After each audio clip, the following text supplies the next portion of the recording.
நேயர்களுக்கு வணக்கம். மதிமுக திமுக கூட்டணியிலிருந்து அதிரடியா விலக போகுது. அதுல எந்த வித மாற்று கருத்தும் இல்லை. இது இப்படி இருக்கையில திமுக கூட சில பல கூட்டணி கட்சிகள் இன்னைக்கு இல்லை. அதாவது விடுதலை சிறுத்தைகள், ஐயுமல், இடதுசாரிகள் போன்ற கட்சிகள் இல்லை. ஆனா ஒரு சில கட்சிகள் இருக்கு. தேமுதிக, கொங்கு தேசிய மக்கள் கட்சி, மனிதநேய மக்கள் கட்சி, மனிதநேய ஜனநாயக கட்சி இப்படின்னு சொல்லிட்டு சில பல கட்சிகள் என்ன பண்ணிருக்கு, திமுக கூட கூட்டணியில இருக்குது. அதுல எந்தவித மாற்று கருத்தும் இல்லை. இந்த கட்சிகள் எல்லாம் விலகி போயிட்டா திமுக கூட்டணியே இல்லையா, மதசார்பற்ற கூட்டணியே இல்லையா அப்படின்னு ஒரு டாக் இப்படி போயிட்டு இருக்கும் பொழுது மதிமுகவின் பொதுச் செயலாளர் வைகோ அவர்கள் திடீர்னு வாயை விட்டு இருக்கிறார். இது தேமுதிகவை ஒரு பக்கம் விமர்சிக்கிறதும் இன்னொரு பக்கம் விசிகாவை விமர்சிக்கிறதுமா இருக்குது. இப்போ மதிமுகவுக்கு என்ன கவலை, என்ன கோபம் அப்படின்னு பாத்தீங்கன்னா, விடுதலை சிறுத்தைகளுக்கு 2 சீட்டு தான் வச்சிருக்கிறாங்க, 2 எம்எல்ஏ தான். ஆனா அவங்க தாவேக்காவுக்கு ஆதரவு கொடுத்ததுனால ஒரு அமைச்சரவையில் அவங்க இடம் பெற்றிருக்கிறாங்க.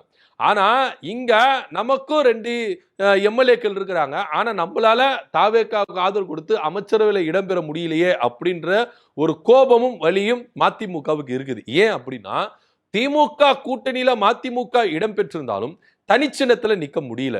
உதயசூரியன் சின்னத்துல நின்றுதான் அவங்க ஜெயிக்கணும் அப்படின்ற ஒரு கட்டுப்பாட்டுக்குள்ள அவங்க வந்தாங்க. ஸோ அதனால 4 தொகுதி கொடுக்கப்பட்டது, 4 தொகுதியிலும் உதயசூரியன் சின்னம் தான் அப்படின்னு அனௌன்ஸ்மெண்ட் பண்ணாங்க.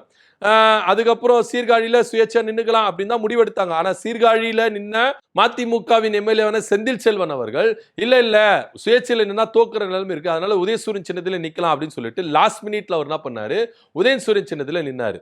சோ இப்போ சமீபத்துல பாத்தீங்கன்னா உயர்நிலை மட்ட குழு நடந்தது. இதுல அவர் கலந்துக்கவே இல்லை. கேட்டா நான் மதிமுக உறுப்பினர் கிடையாது, நான் திமுக உறுப்பினர், அதனால நான் என்ன பண்ண போறேன், நான் திமுகவிலே பயணிச்சுக்க போறேன், மதிமுக போக மாட்டேன், எம்எல்ஏ பதவி ராஜினாமா செய்ய முடியாதுங்க அப்படின்னு திட்டவட்டமா சொல்லிட்டாரு.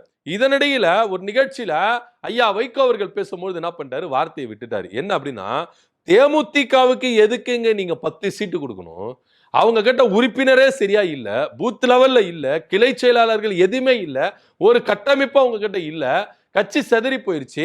ஆனா அந்த கட்சிக்கு 10 சீட்டு கொடுக்குறீங்க, ஒரு ராஜ்யசபா எம்பி கொடுக்குறீங்க.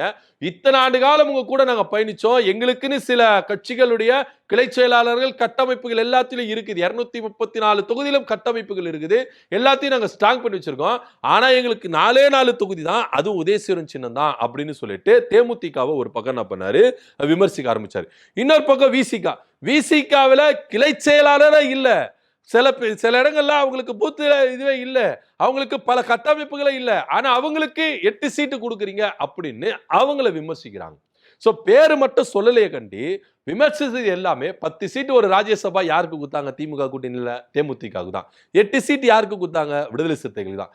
சோ பேரு சொல்லலன்னா என்ன, இவங்க பேரு சொன்னாதான் விமர்சிக்கணுமா, அவங்கள விமர்சிச்சதா அர்த்தமா அப்படின்னா கிடையவே கிடையாது. அந்த சம்பவங்களை எடுத்து பேசுறாருல, அப்போ திட்டவா தெரிஞ்சிருச்சு வைகோ அவர்கள் தேமுதிகவையும் விசிகாவையும் விமர்சிச்சிருக்கிறார், கடுமையா விமர்சிச்சிருக்கிறார் அப்படின்னு சொல்றாரு. அது மாத்திரம் இல்லாம தன்மானத்தையும் சுயமரியாதையும் எல்லாத்தையும் விட்டுட்டு தான் திமுக கூட்டணியில நான் இருந்தேன் அப்படின்னு அவர் என்ன பண்றாரு சொல்றாரு. இதனால ரொம்ப வெக்ஸ் ஆயிட்டு தேமுதிக என்ன பண்ணிருச்சு, பதிலடி கொடுத்துருச்சு. ஆனா விசிகா சைலண்டாவே இருக்கிறாங்க. ஏன்னு தெரியல. ஆரம்பத்துல இருந்து மதிமுக விசிகா விமர்சிச்சே இருக்குது, ஆனா விசிகா அமைதியாவே இருக்குது. ஏன் எதுக்கு நம்மளுக்கு தெரியவே இல்லை. ஒருவேளை அவங்க தாவேக்கா கூட்டணியில் வந்தா திரும்பவும் நம்ம அவங்க கூட பேசணும், சரி ஐயா வைகோ அவர்கள் கொஞ்சம் மூத்தவர், அவர் எதனா பேசி திட்டிட்டு போட்டோம், நம்மளுக்கு என்ன, ஏன்னா கூட்டணிக்குள்ள வந்துட்டார், தாவேக்கா கூட்டணிக்குள்ள வந்துட்டா நம்ம எல்லாம் ஒருங்கிணைஞ்சு இருக்கணுமா அப்படின்னு யோசிச்சு திருமாவளவர்கள் அமைதியா போறாரா அப்படின்னு நம்மளுக்கு தெரியல. அது ஒரு புறம் இருக்கட்டும், அவங்களுக்குள்ள கூட்டணி விவகாரம்னு வச்சுக்கோங்க. ஆனா தேமுதிக சும்மா இருக்கணும்னு அவசியம் இல்ல, வந்தாங்க உடனே பொங்கி எழுந்துட்டு, யாரை பார்த்துப்பா நீங்க சொல்றீங்க எங்களுக்கு கட்டமைப்பு இல்ல, எங்களுக்கு இது இல்லைன்னு. இதே திமுக கூட்டணியை விமர்சிச்சவர் தான், கழுவி ஊத்துனவர் தான் வைகோ அவர்கள். அதை முதல்ல கொஞ்சம் ஞாபகம் வச்சுங்க. 2016 மக்கள் நல கூட்டணி அப்படின்னு ஒரு கூட்டணி அமைச்சிங்களே, அதுல திமுகவுக்கு எதிராக செயல்பட்டீங்களே, அந்த திமுக எதிராக செயல்பட பொழுது விஜயகாந்த் அவர்களுக்கு மக்கள் மத்தியில நல்ல செல்வாக்கு இருக்கு, நீங்க தான் முதலமைச்சர் வேட்பாளர், அதனால மக்கள் நல கூட்டணிக்குள்ள வாங்க அப்படின்னு சொல்லிட்டு வைகோ ஜெயலலிதா கூட சேர்ந்துகிட்டு பல நாடகனார அது யாருக்குப்பா தெரியும் அப்படின்னு தேமுதிக மதிமுகவை தோலை உரிச்சு காட்டி இருக்கிறாங்க. அந்த டைம்ல பலராலும் பேசப்பட்டது இந்த விவகாரம் தான். திமுகவை தேர்தலில் தோக்கடிக்கணும் அப்படின்ற ஒரே காரணத்துக்காக திமுக கூட்டணியில இருந்தாங்களே விசிக, இடதுசாரிகள் போன்ற கட்சிகளை வைகோ அவர்கள் தான் பேசி பிரெயின் வாஷ் பண்ணி எல்லாரையும் ஒருங்கிணைச்சு மக்கள் நல கூட்டணி அப்படின்னு ஒரு உருவாக்கி இந்த வாக்குகளை உடைக்கலாம், சிதறடிக்கலாம். ஒருவேளை நீங்க திமுக கூட்டணி சதைச்சிட்டா இங்க அதிமுக ஜெயிச்சிரும் அப்படின்னு சொல்லிட்டு வைகோ அவர்கள் ஜெயலலிதாவிடம் 100 டீடுங்களை போட்டுட்டு மக்கள் நல கூட்டணியை உருவாக்கினார் அப்படின்னு இன்னைக்கும் பல செய்தியாளர்கள், அரசியல் விமர்சகர் கருத்துக்களை சொல்றாங்க. சோ அப்படி பார்க்கும் பொழுது இங்க திமுகவுக்கு துரோகம் செய்த கட்சி மதிமுக, திமுகவை கழுவி கழுவி ஊத்துனது மதிமுக. இன்னைக்கு எங்களை பார்த்து சொல்றீங்க திமுக கூட்டணியில இத்தனை ஆண்டு காலம் உறுதியா இருந்து இன்னைக்கு பதவி சுகத்துக்காக இந்த கூட்டணியே வேண்டாம், கொள்கை ரீதியான கூட்டணி சொல்லிட்டு கொள்கையை உடைச்சிட்டு நீங்க சுயநலவாதியா நீங்க போயிட்டு சேர்றீங்களா?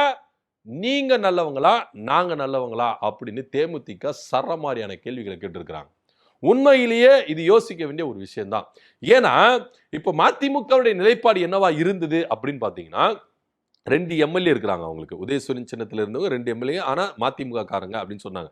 இவங்க 2 பேரும் ராஜினாமா பண்ணிட்டு தாவேகா கூட கூட்டணி வச்சுட்டு ஒரு தொகுதியை யாருன்னா ஒருத்தர் கொடுத்தது, இன்னொரு தொகுதியில துரை வைகோ அவர்கள் நின்று ஜெயிச்சு அமைச்சராயிரலாம் அப்படின்னு தான் பல பிளான்கள் மதிமுகவில் போடப்பட்டதாக ஒரு தகவல் இருக்கு. ஸோ இந்த கனவை சதைச்சிருக்கிறாரு செந்தில் செல்வன் அப்படின்னு சொல்லலாம். சீர்காழி எம்எல்ஏ இருக்கிறாருல, அவர் சதைச்சாரு. நாங்கள் ராஜினாமாலாம் பண்ண முடியாதுங்க, நான் வந்து திமுகவில் வந்துட்டேன், மதிமுகலேருந்து விலகிட்டு தான் திமுகவில் வந்துட்டேன், இதுக்கப்புறம் நான் திமுகவில் தான் இருக்க போகிறேன், நான் ராஜினாமாலாம் பண்ண மாட்டேன் அப்படின்னு அவர் ஒரு ஸ்டாண்ட் எடுத்துறாரு. இப்போ இவங்களுக்கு ஒரு பெரிய அடி விழுந்துருச்சு. என்னப்பா கூடவே இருந்தார் இப்படி வந்து போயிட்டாரு அப்படின்னு ஒரு, ஏன்னா மதிமுகவுடைய நிலைப்பாடு அப்படின்றது மதிமுகவில் இருக்கிற சில நிர்வாகிகளுக்கே புரியல. ஏன்னா சந்தர்ப்பவாத அரசியலை அவங்க கையில் எடுக்கிறாங்க அப்படின்னு தான் மதிமுகவுடைய நிர்வாகிகள் பலரும் கதறாங்க.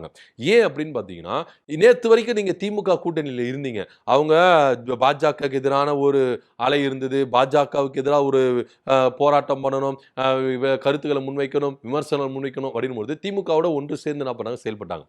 இன்னைக்கு திமுக தோத்துருச்சு அப்படின்ற ஒரே காரணத்துக்காக இன்னைக்கு திமுகவை கைவிட்டுட்டு இன்னைக்கு தாவேகா கிட்ட போறீங்களே, தாவேகா கிட்ட அப்படின்னா கொள்கைப்பாடு இருக்குது அப்படின்னு தெரியல. இத்தனைக்கும் இதை போதைப் பொருள் அமைச்சர் யூஸ் பண்ணாரு அப்படின்ற ஒரு விவகாரத்துக்கும் கூட்டணி கட்சிகளான அவங்க கிட்ட இருந்து பதில் கிடையவே இல்லை. அதுக்கப்புறம் வந்து பாத்தீங்கன்னா வெங்கட நாராயணன் அவர்களை டெல்லி சிறப்பு பிரதிநிதியா போட்டிருக்காங்க, அவங்களுக்கு எதிராக எதனா கருத்து சொன்னாங்கன்னா அதுவும் கிடையாது. அதே போல வந்து பாத்தீங்கன்னா ஜாதி பேரை குறிப்பிடுவேன் அப்படின்னு சொல்றாரு, அதுக்கு எந்த வித கருத்து, எதுக்குமே இவங்க அமைதியா தான் இருக்கிறாங்க, பேசவே இல்லை. குறிப்பா நம்ம வைகோ அவர்கள் கண்மூடித்தனமா தாவேகா அரசு வந்து என்ன பண்றாரு, சப்போர்ட் பண்றாரு. அங்க என்ன நடக்குது, ஏது நடக்குது, மேகதான அணையில என்ன விவகாரம், அந்த மேகதான அணைக்கட்டில என்ன விவகாரம், சட்டமன்றத்தில் என்ன பேசுனாங்க, ஏது பேசுனாங்க அப்படின்றது கொஞ்சம் கூட அவர் விமர்சிக்க மாட்டாரு. எல்லாத்தையுமே என்ன பண்றாரு, கடந்து போறதுதான் இங்க நம்ம பார்க்க வேண்டிய ஒரு விஷயமா இருக்குது. சோ இப்படி இருக்கிற சூழ்நிலையில திமுக கூட்டணியிலிருந்து வெளியேறி இருக்கிற வைகோ அவர்கள் இன்னைக்கு திமுகவை நீங்க விமர்சிக்கலாம், அதுல உங்களுக்கு ரைட்ஸ் இருக்கு. எங்களை எதுக்கு இங்க விமர்சிக்கிறீங்க, எங்களுக்கு கட்டமைப்பு இல்லைன்னு உங்களுக்கு யாருக்கு தெரியும்? நீங்க போயிட்டு பாத்தீங்களா? தேமுதிகவுக்கு கட்டமைப்பு இல்ல, தேமுதிகவில் பல பூத் மெம்பர்ஸ் இல்ல, தேமுதிகவில் பல கிளை செயலாளர்கள் உங்களுக்கு தெரியுமா? நீங்க தேமுதிகவுக்கு தலைவரா இல்ல நாங்க தலைமையா அப்படின்னு தேமுதிக கடுமையான குற்றச்சாட்டுகளை, கடுமையான பதிலடிகளை, எதிர்வினைகளை மதிமுகவுக்கு வச்சிருக்கு. ஏன்னா மதிமுகவிலே இன்னைக்கு பல பேர் இல்ல, அதை முதல்ல பாருங்க. பல மாவட்ட செயலாளர் விலகிட்டாங்க, பல மூத்த நிர்வாகிகள் எல்லாம் விலகிட்டாங்க. முதல்ல உங்க கட்சியை பாருங்க, உங்க வீட்டுக்குள்ள நடக்கிற உங்க கட்சியை பாருங்க, அதுக்கப்புறம் எங்க கட்சியை நீங்க வந்து பாப்பீங்க அப்படின்னு கடுமையான விமர்சனங்கள் முன் வச்சிருக்காங்க. நீங்க கூட்டணி விட்டு வெளியேறீங்கன்னா தாராளமா வெளியேட்டு போங்க. எங்களுக்கு 10 சீட்டு கொடுக்குறோம், ராஜ்யசபா சீட்டு கொடுக்குறோம்னா உங்களால பேசி வாங்க முடியல, அவ்வளவுதான். அதுக்கு எதுக்குங்க எங்களை இது பண்றீங்க அப்படின்னு சரமாரியான கேள்விகளை கேட்டிருக்காங்க. சரி, ஓகே, உங்களுக்கு கொண்ட கொள்கையில நீங்க கொண்ட கொள்கையிலையும் கூட்டணியிலையும் உறுதியா இருந்தீங்களா? அதுவும் கிடையாது. இன்னைக்கு விசிகாவுக்கு ஒரு அமைச்சர் பதவி கொடுத்துட்டாங்க அப்படின்னு சொல்லிட்டு விசிகாவை காரணம் காட்டிட்டு நீங்க வெளியேறதுக்கு தயாரா இருக்கீங்கன்னா அப்ப உங்களுடைய சந்தர்ப்பவாத அரசியலை நாங்க என்ன சொல்றது, உங்களுடைய சுயநலவாத அரசியலை நாங்க என்ன சொல்றது அப்படின்னு கேள்விகள் முன்வைக்கிறாங்க. இப்போ விசிகாவுடைய நிலைப்பாடு என்ன நம்மளுக்கு தெரியல. ஏன்னா விசிகாவையும் ஒரு பண்ணிருக்காரு, விமர்சிச்சிருக்காரு, கிளை செயலாளர்கள் இல்ல, கட்டமைப்புகள் இல்ல அப்படின்னு விமர்சிச்சிருக்கிறார். சோ இன்னைக்கு விசிகாவில இருந்து சொல்லப்படுது என்ன, விசிகா எந்த கூட்டணியில் இருக்குதோ அந்த கூட்டணி அந்த கட்சி தான் ஆட்சி அமைக்கும், விசிகா இல்லாமல் இங்க ஆட்சியை பிடிக்க முடியாதுன்னு அவங்க உரக்க சொல்றாங்க.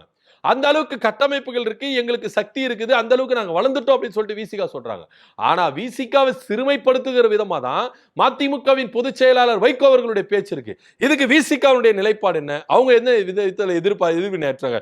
இன்னைக்கு முரசொலி விமர்சிச்சு கம்யூனிஸ்ட் கட்சி தலைவரை அப்படின்னு எத்தனை பேர் வரைஞ்சு கட்டிட்டு வந்தாங்க.